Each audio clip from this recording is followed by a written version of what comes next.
Do I need to file my exhibits with my amended exhibits list? Usually the court will give you some indication of when you deliver the exhibits to the courtroom and how to do that.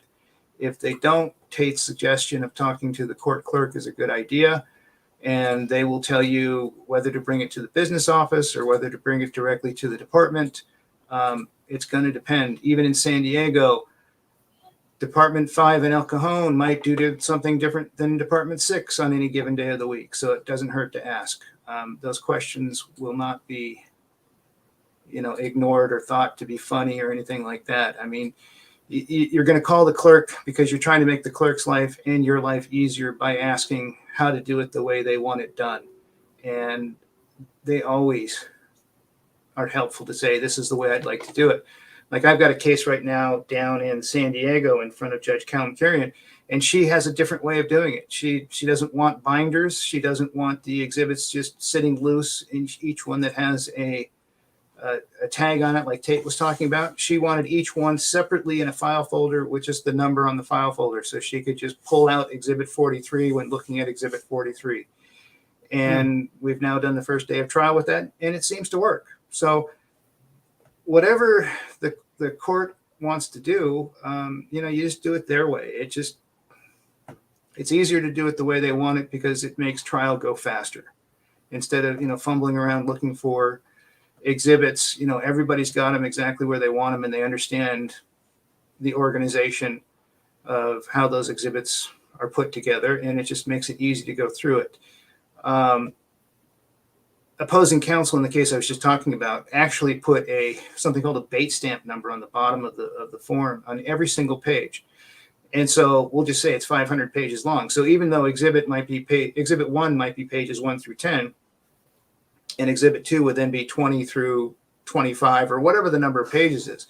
And that way she can always sit there and say, let's go to page 433, which is part of exhibit 43. Makes it real easy and quick for the court to find that exhibit.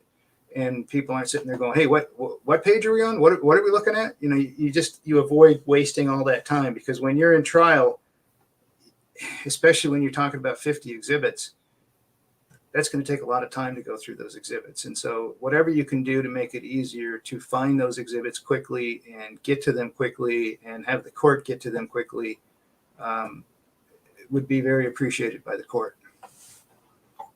Yeah, I loved your comments about how these are not silly questions to be asking the clerk. Don't be afraid to ask questions. You're not going to look foolish. They will appreciate that you're asking, because you ask because you care, because you want to do it the right way. They appreciate that. Most of them will.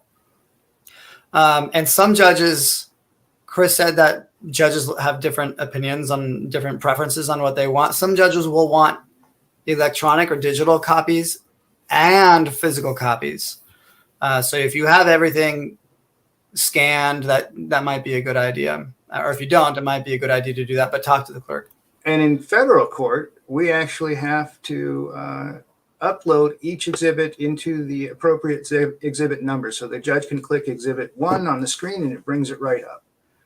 But, we're talking about state court right now. And so it doesn't hurt to talk to the clerk and ask them how they want it done. And they may say, you probably ought to look at local rule such and such that spells it out. And sometimes an individual department will have their own published rules on how they want to deal with this stuff.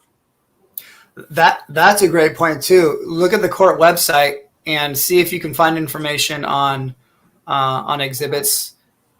I don't know about Riverside. She's in Riverside. Some courts, they'll have a website or web page for each courtroom, and where the judge says, here's what I want you to do.